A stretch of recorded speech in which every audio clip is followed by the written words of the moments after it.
નમસ્કાર દર્શક મિત્રો, વિતેલા સપ્તાહે સોના ચાંદીના ભાવમાં વધુ ઉછાળો નોંધાયો છે અને લગભગ જે સોના ચાંદીના જે ભાવ છે ડોલર ટર્મ્સમાં એ એક મહિનાની ઊંચી સપાટીએ પહોંચી ગયા છે. તો મિત્રો, 20મી જાન્યુઆરી અને સોમવારે ડોનાલ્ડ ટ્રમ્પ શપથ ગ્રહણ કરવાના છે. ટ્રમ્પની નીતિ શું હશે, ફેડરલ રિઝર્વની નીતિ શું હશે, ફુગાવાનું શું થશે, ટ્રેડ ટેરિફ જે વોર થવાની છે, ટ્રેડ ટેરિફ લાદવાના છે ટ્રમ્પ આવ્યા પછી. તો આ બધી પરિસ્થિતિ જે આર્થિક અનિશ્ચિતતાઓ ઊભી થવાની છે એને કારણે સેફ હેવન ડિમાન્ડ તરીકે ગોલ્ડ સિલ્વરમાં નવું બાઇંગ આવ્યું છે. પણ હવે ટ્રમ્પ ખરેખર સત્તા સંભાળે પછી શું થશે? સોના ચાંદીના ભાવ ઘટશે ખરા? અને શું સતત નવી તેજી જોવા મળશે ગોલ્ડ સિલ્વરમાં?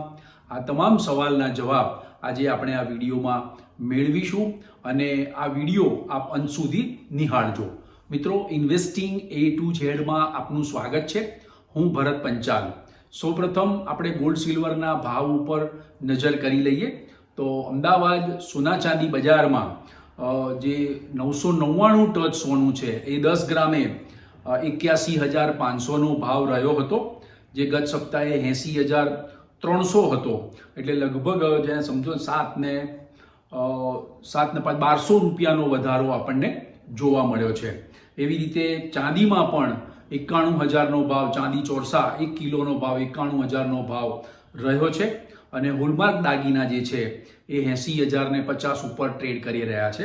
એટલે એ અમદાવાદમાં માણેક ચોકના આ ભાવ છે. બીજું મિત્રો, આંતરરાષ્ટ્રીય બજારમાં ગોલ્ડ ફેબ્રુઆરી ફ્યુચર જે છે એ ગત સપ્તાહે 2715 બંધ હતું. એ આ સપ્તાહે ઘટીને 2672 થયું. ત્યાંથી પાછું 67 વધીને 2759ની હાઈ બનાવી અને સપ્તાહને અંતે 2748.70 ઉપર એક ક્લોઝિંગ આવ્યું છે. તેવી જ રીતે સિલ્વર માર્ચ ફ્યુચર 31.31 એની પ્રીવિયસ ક્લોઝિંગ હતું.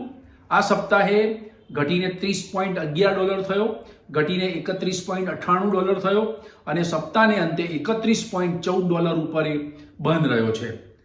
સ્પોટ ગોલ્ડની વાત કરીએ તો સ્પોટ ગોલ્ડ ગત સપ્તાહે $2689નું ક્લોઝિંગ હતું. આ સપ્તાહે $2724 અને $2656ની વચ્ચે અથડાઈ અને 2701.55 ઉપર એનું સપ્તાહને અંતે ક્લોઝિંગ આવ્યું છે. તેવી રીતે સિલ્વર, સ્પોટ સિલ્વર 30.40ની સામે એ ઘટીને $29.49 થયું. ત્યાંથી પાછું વધી 30.48 થઈ અને સપ્તાહને અંતે $30.33 ઉપર એ બંધ રહ્યું છે. જો કે શુક્રવારે ગોલ્ડ અને સિલ્વરના ભાવમાં થોડી નરમાઈ આપણને જોવા મળી છે. અધરવાઇઝ સપ્તાહના 4 દિવસ આપણને ગોલ્ડ સિલ્વરના ભાવ સતત વધ્યા હતા ડોલર ટર્મ્સમાં. પણ શુક્રવારે પ્રોફિટ બુકિંગ આવ્યું ઊંચા મથાળે, એટલે થોડું ઘટ્યું હતું અને સોના ચાંદીના જે ભાવ છે એ 1 મંથની હાઈ ઉપર પહોંચી ગયા છે. હવે મિત્રો, સવાલ એ છે કે 20મી જાન્યુઆરી અને સોમવારે અમેરિકાના રાષ્ટ્રપ્રમુખ પદે ડોનાલ્ડ ટ્રમ્પ શપથ ગ્રહણ કરવાના છે અને એ શપથ ગ્રહણ કર્યા પછી એમણે જે ચૂંટણીના પ્રચારમાં જે વાયદા કર્યા હતા એ મુજબ આપણે વાત કરીએ તો એક તો ટેરિફ લાદવાની વાત એમણે કરી હતી.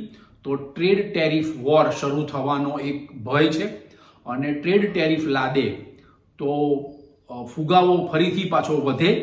શુક્રવારે આમ તો ગત સપ્તાહે ફુગાવો ડિસેમ્બર મહિનામાં ફુગાવો ઘટીને આવ્યો હતો, પણ જો ટેરિફ લાદે અને એની એડવર્સ ઇમ્પેક્ટ આવે તો ફુગાવો ફરીથી વધવાનો એક ભય છે. એટલે આવી આર્થિક અનિશ્ચિતતાઓ જોવાઈ રહી છે. બીજી તરફ યુએસનું ડેપ્ટ છે, દેવું છે, એ સતત વધી રહ્યું છે. બિટકોઇનનો ભાવ ફરીથી ઉછળ્યો છે. એ વિતેલા સપ્તાહે 1,05,800ની હાઈ બનાવી અને સપ્તાહને અંતે 1,02,920 રહ્યો છે. એટલે બિટકોઇન પણ એમાં પણ તેજી થઈ છે, કારણ કે ટ્રમ્પ છે એ બિટકોઇનના સમર્થક મનાય છે. એટલે ગોલ્ડ સિલ્વરની સાથે સાથે બિટકોઇનમાં પણ આપણને તેજી જોવા મળી છે. મિત્રો, વિશ્વના તમામ ચલણો સામે ડોલર મજબૂત થયો છે, કારણ કે ટ્રમ્પની જે નીતિ છે એ અમેરિકન ફર્સ્ટની નીતિ છે. એટલે વિશ્વના તમામ ચલણો સામે ડોલર મજબૂત થયો છે. ડોલર ઇન્ડેક્સ પણ સતત વધીને 110.01 થયો હતો. તે સપ્તાહને અંતે 109.20 ઉપર રહ્યો છે. એટલે આ બધી વાત છે. અને મિત્રો બીજી વાત એ હતી કે જે ફુગાવો વધવાનો ભય છે એને કારણે સેફ હેવન તરીકે ગોલ્ડ અને સિલ્વરમાં એક નવું બાઇંગ આપણને જોવાયું, તેને કારણે જ ભાવ પાછા વધીને આવ્યા હતા. બીજું મિત્રો વાત કરવી હતી ચીન. તો ચીન એ છે ગોલ્ડ અને સિલ્વરનું સૌથી વધુ ખરીદદાર રહ્યું છે. પણ ચીનનો જે Q4 GDP ડેટા આવ્યો છે 5.4%, એ અનુમાન કરતાં સારો આવ્યો છે, પ્રોત્સાહક આવ્યો છે.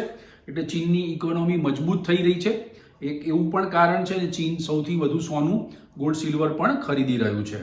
એટલે મિત્રો આ એક વાત હતી. અને બીજી વાત એ હતી કે ઇઝરાયલ અને હમાસ વચ્ચે યુદ્ધ વિરામ થઈ ગયું છે અને ઇઝરાયલની કેબિનેટે એને મંજૂરી પણ આપી દીધી છે. એટલે જીઓ પોલિટિકલ ટેન્શન થોડું હળવું થયું છે. ગોલ્ડ સિલ્વરના ભાવ ઘટવા જોઈએ, પણ સામે રશિયા અને યુક્રેન વચ્ચે યુદ્ધ હજી ચાલુ છે. રશિયાએ ફરીથી એટેક કર્યો છે યુક્રેન ઉપર અને ઘણા બધા મિસાઇલો દાગી દીધી છે. આ બધા સમાચાર શુક્રવારના છે. એટલે તેમ છતાં એટલે જીઓ પોલિટિકલ ટેન્શન એક દેશમાં હળવું થયું તો બીજા દેશમાં તો સતત ચાલુ છે. એટલે ગોલ્ડ સિલ્વરમાં હાલ કંઈ ભાવ ઘટે નહીં. બીજી તરફ મિત્રો euro, British pound, yuan, Canadian dollar, Australian dollar, આ બધી કરન્સીમાં ગોલ્ડ અને સિલ્વરના ભાવ પણ ઉચકાયા હતા. બીજી તરફ ડોલર મજબૂત થયો એટલે રૂપિયો પણ તૂટીને 86.56 થયો. રૂપિયો તૂટ્યો એટલે ઇન્ડિયન કરન્સીમાં પણ ગોલ્ડ સિલ્વરના ભાવ વધ્યા છે અને ભાવ ઊંચા રહ્યા છે. કારણ કે ડોલર તૂટે અને રૂપિયો તૂટે અને ડોલર મજબૂત થાય તો રૂપિયાની વેલ્યુનું અવમૂલ્યન થયું, ડેપ્રિશિએશન થયું કહેવાય. એટલે સોનામાં રૂપિયાનો ભાવ ઊંચો રહ્યો છે. એ આપણે ભાવ જોયા કે 81,500 અને ચાંદીનો ભાવ 91,000નો રહ્યો હતો. તો મિત્રો હવે આગામી દિવસોમાં કે આગામી સપ્તાહમાં ગોલ્ડ સિલ્વરના ભાવ ઘટશે ખરા? તો મિત્રો જે બુલિયન બજારના જે એનાલિસ્ટો છે એમનું કહેવું એમ છે કે ગોલ્ડ $2800, અત્યારે હાલ $2701 પર ક્લોઝિંગ છે, $2800 સપાટીને સ્પર્શી જાય તો નવાઈ નહીં. કારણ કે આર્થિક અનિશ્ચિતતાનો ભય છે. એટલે આ બધી વાત છે. પણ કેટલાક એનાલિસ્ટો એમ કહી રહ્યા છે કે ડોનાલ્ડ ટ્રમ્પને આવવા દો, એમની પોલિસી જોઈએ, એની બજાર અને ડોલર ઉપર શું અસર પડે છે, ફુગાવો કેટલો વધે છે. એટલે હાલ વેઇટ એન્ડ વોચની પોલિસી અપનાવવી એ વધુ હિતાવહ છે. જે મોટા ટ્રેડરો છે એ આવું બધું કહી રહ્યા છે. બીજી તરફ નિષ્ણાતો જે છે, આર્થિક નિષ્ણાતો છે, એ લોકોની નજર અમેરિકાના રાજકોષીય દેવાઓ ઉપર છે અને ટેરિફ અને ઇકોનોમીનો ગ્રોથ એના ઉપર છે, જોબલેસ ડેટા ઉપર પણ છે. એટલે આ બધા ફિગર્સ ટ્રમ્પ આવ્યા પછી કેવા આવે છે, એકાદ મહિના સુધી વેઇટ એન્ડ વોચની પોલિસી અપનાવવી જોઈએ. પણ આર્થિક અનિશ્ચિતતાઓનો ભય છે એટલે ગોલ્ડ સિલ્વરમાં સેફ હેવન તરીકે એક નવું બાઇંગ જોવાયું છે અને નવી ખરીદી એમાં જોવાઈ છે. અને બીજા બધા દેશોમાં પણ સોનામાં નવી ખરીદી આપણને જોવા મળી છે. તો મિત્રો આગામી સપ્તાહે આર્થિક અનિશ્ચિતતાના ભય વચ્ચે પણ નવું બાઇંગ ચાલુ રહેવાનું છે. પણ ટેકનિકલી ગોલ્ડ અને સિલ્વર બંને ટૂંકા ગાળા માટે જોઈએ. હાલ ટૂંકા ગાળા માટેની વાત કરીએ તો બુલિશ ઝોનમાં એન્ટર થયા છે. હું તમને કેટલાક ટેકનિકલ લેવલ્સ પણ આપીશ. સ્પોટ ગોલ્ડની વાત કરીએ તો સ્પોટ ગોલ્ડમાં $2690 સ્ટોપ લોસ રાખી અને તમે બાય કરી શકો છો. ઉપરમાં 2725નું રેઝિસ્ટન્સ છે. 2725નું બહુ મોટું હર્ડલ છે. 2725 જો કુદાવી દેશે ગોલ્ડ તો નવી તેજીની શરૂઆત એમાં થશે. બીજી તરફ સિલ્વરમાં પણ એવું જ છે. $29.75નો સ્ટોપ લોસ રાખીને તમે બાય કરી શકો છો. $31 જો સિલ્વર કુદાવશે તો નવી તેજીની શરૂઆત થશે. અને રૂપી ટર્મ્સમાં વાત કરીએ તો સોનાનો ભાવ 80,500 અને 82,000ની રેન્જમાં રહે તેવું લાગે છે. અને સિલ્વરમાં પણ ઇન્ડિયન કરન્સીમાં 90,000 થી 92,000ની રેન્જમાં ભાવ રહે તેવું મને લાગી રહ્યું છે. બીજી તરફ મિત્રો ટ્રમ્પના આવ્યા પછી એમનું જે રાષ્ટ્રજોગું પ્રવચન હશે કે ભાષણ હશે સૌથી પહેલું, અને એ એમની આર્થિક નીતિઓ અને ટ્રેડ વોર અને વિઝાની પોલિસી અંગેના જે કંઈ પણ નિવેદન આવે એના ઉપર સતત બજારની નજર રહેવાની છે. તેમજ આગામી સપ્તાહે કેટલીક ઇવેન્ટ્સ પણ છે, એ ઇવેન્ટ્સ ઉપર પણ નજર કરી લઈએ. તો અમેરિકામાં પ્રેસિડેન્શિયલ ઇનોગ્રેશન એટલે કે ડોનાલ્ડ ટ્રમ્પની શપથવિધિ સોમવારે 20મી તારીખે, તે જ દિવસે વર્લ્ડ ઇકોનોમિક ફોરમની એન્યુઅલ મીટિંગ પણ છે, એટલે એમાં પણ આર્થિક ડેટાની ચર્ચા થશે. ગુરુવારે US weekly jobless claim data આવે છે. શુક્રવારે S&P ફ્લેશ PMI ડેટા જાહેર થશે. તેમજ શુક્રવારે યુએસ એક્ઝિસ્ટિંગ હોમ સેલ્સનો ડેટા પણ જાહેર થવાનો છે. એટલે આ બધા ડેટા ઉપર પણ બજારની નજર રહેશે. મિત્રો, આજના વિડીયોની માહિતી આપને ગમી હોય તો લાઈક કરજો, શેર કરજો, કમેન્ટ્સ કરજો અને સબસ્ક્રાઇબ કરજો. Thank you very much.